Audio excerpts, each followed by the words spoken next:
Nous comprenons qu'une fois encore, vous avez gâté les lycées privés en affichant un taux de réalisation des objectifs à presque 80% pour les lycées privés contre 56% pour les lycées publics de notre région.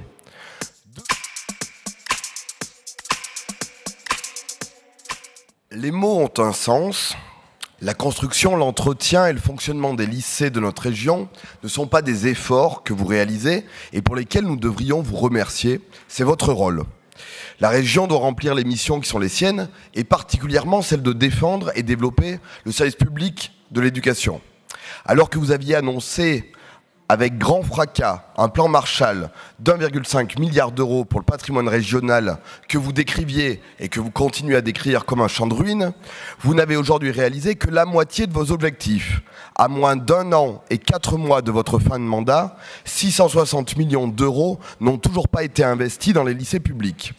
Et pour cause, dès votre arrivée à la tête du conseil régional, vous avez gelé, mes collègues l'ont rappelé, toutes les opérations prévues et vous n'avez inscrit aucun nouveau travaux pendant près de 2 ans, alors que les lycées publics ont tant de besoins. Je suis allé consulter le nouvel audit hier, dans des conditions franchement médiocres. C'est un peu facile de s'appuyer sur un audit où la note des établissements est boostée par une intervention parfois symbolique qui change le nombre de points total et entraîne une bascule de catégorie. Ça s'apparente à de la poudre de perlimpinpin. Pour remplir les missions qui sont les vôtres, il faut que l'argent public soit prioritairement affecté aux besoins du public dans la poursuite de la rénovation des lycées de nos territoires par des locaux adaptés, éco-responsables et fonctionnels.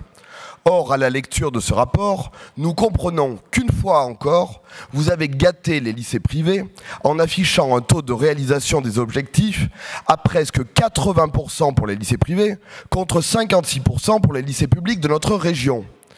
De plus, entre les objectifs du plan et le schéma prévisionnel, là aussi une lecture attentive est éloquente. Le plan exceptionnel d'intervention dans les lycées publics est raboté d'1 demi-million d'euros, quand celui des lycées privés est augmenté de plus de 17 millions d'euros. Nous l'affirmons depuis 2015 et nous l'affirmerons jusqu'à la fin de ce mandat, la région doit garantir l'épanouissement et l'émancipation de tous, elle doit garantir la réussite de tous les enfants. Notre combat doit donc être de défendre une école à la hauteur des enjeux de notre temps, une école laïque et gratuite pour toutes et tous.